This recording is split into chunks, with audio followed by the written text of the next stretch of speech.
Здравейте, казвам се Венци и днес ще ви покажа как да инсталирате KineStyle профила за Canon SLR фотоапарат и по възможно най-бързия и безболезнен начин, защото предполагам, че доста от вас имат артистичните познания, но не всеки технически може да се справи с тези задачи. Така, значи какво ви е нужно? Достъп до интернет, USB кабел и вашата камера. И Windows компютър. Респективно с Mac горе-долу нещата стоят по същия начин, само начинът на резархивиране и инсталация на програмите е малко по-различен. Аз днес ще ви покажа това за Windows. За връзките, откъде трябва да си свалите софтуера, не се притеснявайте, те ще бъдат включени в описанието под видеото в YouTube. Двата основни сайта, от които трябва да си свалите софтуера, единият е usacanon.com, а другият е technicolor.com. Така.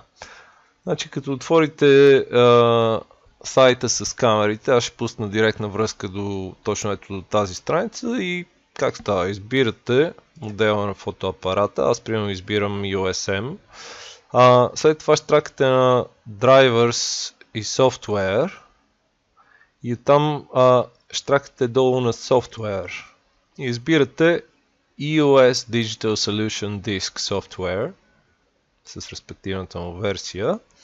След като натиснете на линка, ще ви се отвори така наречения Agreement. Дайте I agree, натиснете на I agree и Begin Download, при което ще ви се отвори прозорец, в който трябва да въведете серийния номер на камерата. След като въведете серийния номер на камерата, Submit и ще ви се отвори линк с Download. Другия вебсайт е по същия начин. Трябва да натиснете на Download Canon Profile, което ще ви въведе до втора страница, където трябва да въведете имейл адреса си, имената си. Сега ако имате специално направен имейл за спамове или така нататък, може да въведете и него. Не е задължително да вкарвате своите имена, но просто на лични предпочитания. След като попълните тези полета, ще ви бъде изпратен имейл с линка. Ще си го свалите оттам. Аз примерно, ето сега ще минимизирам браузъра и ще ви покажа. Това е вече сваления софтуер на Canon, който е в zip файл. Обикновено всички Windows от XP нагоре работят с zip архиви, така че няма проблем, дори да нямате нещо като WinZip, WinRAR или 7zip и така нататък. Спокойно може да си го екстрактнете и от интегрирания в Explorer резархиватор. Нека да резархивирам инсталатора тук. Аз вече имам инсталиран софтуера, но ще го преинсталирам, за да ви покажа как става, да нямате някакви притеснения.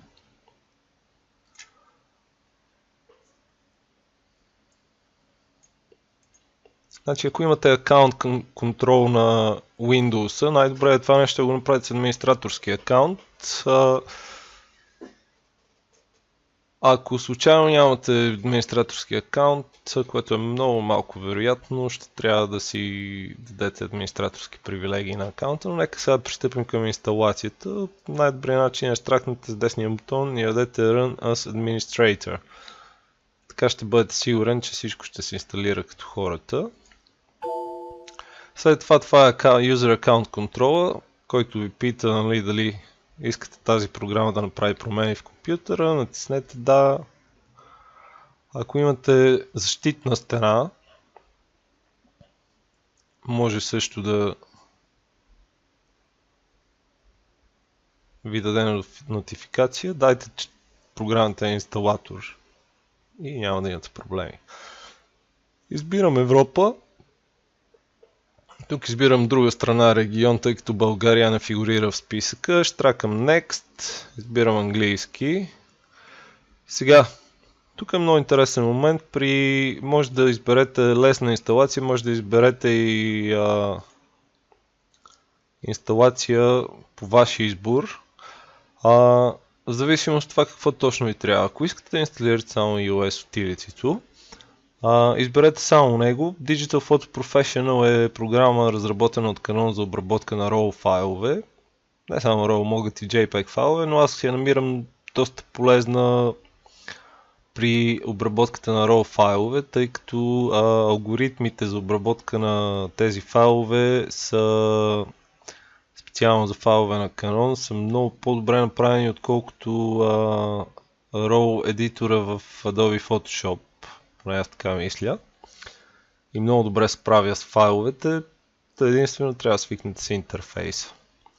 Picture Style Editor, ако искате да правите свои picture стилове за Canon, така както е направен този KineStyle стил, по подразбиране може да ги оставите и трите, най-малкото което ще може да имате възможност да тествате програмите, да видите как се работи с тях. Натискате Next, Install, Yes, Next. На мен ми даде, че вече са инсталирани, но инсталацията не отнема много време, след това натискате Finish.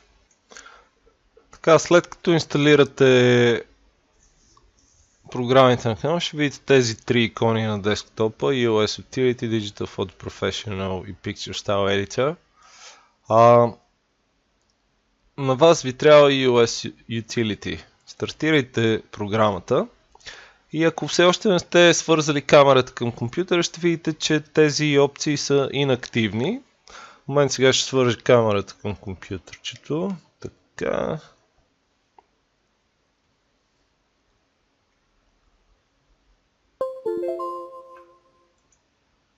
И ето сега вече имам активни полета. Вие трябва да изберете полето Camera Settings и след това Register Picture Style File. Преди да изберете това обаче, уверете се, че сте разархивирали Technicolor CineStyle някъде на папка на десктопа или на удобно за вас място. Изберете Register Picture Style File. И ето виждате, аз вече съм сложил на моята камера три различни профила, които използвам най-често. Иначе как става? Ако нямате нищо, тук ще видите, че пише User Defined 3 или нещо от този род. Не си спомням вече как беше, отдавна съм сложил всякакви други стилове, но не и тези, които са на Canon. Избирате Open, ето аз вече съм в папката, където е файла. Ако примерно не сте, да кажем сте на десктопа, отваряте папката или отстрани, десктоп, CineStyle Profile, избирате го и давате OK. След като натиснете OK, изчакайте търпеливо прозореца да изчезне, както стана току-що. След това натиснете бутона Return. Това е много важно, защото някой път има момент, в който камерата не регистрира промяната на Picture Style и трябва да го повторите. Не се притеснявайте, ако след цялата тази процедура Picture Style не се отчита на камерата ви, просто повторете още веднъж. Втория път винаги става. Натискате Return и натискате Quit. За да сте сигурни, че Picture Style е регистриран в камерата ви, изключете камерата преди да издърпате кабела, USB кабела, както аз правя в момента, и докато върви този видеоурок, аз също сега ще стартирам камерата си отново, за да се уверя, че профил е там.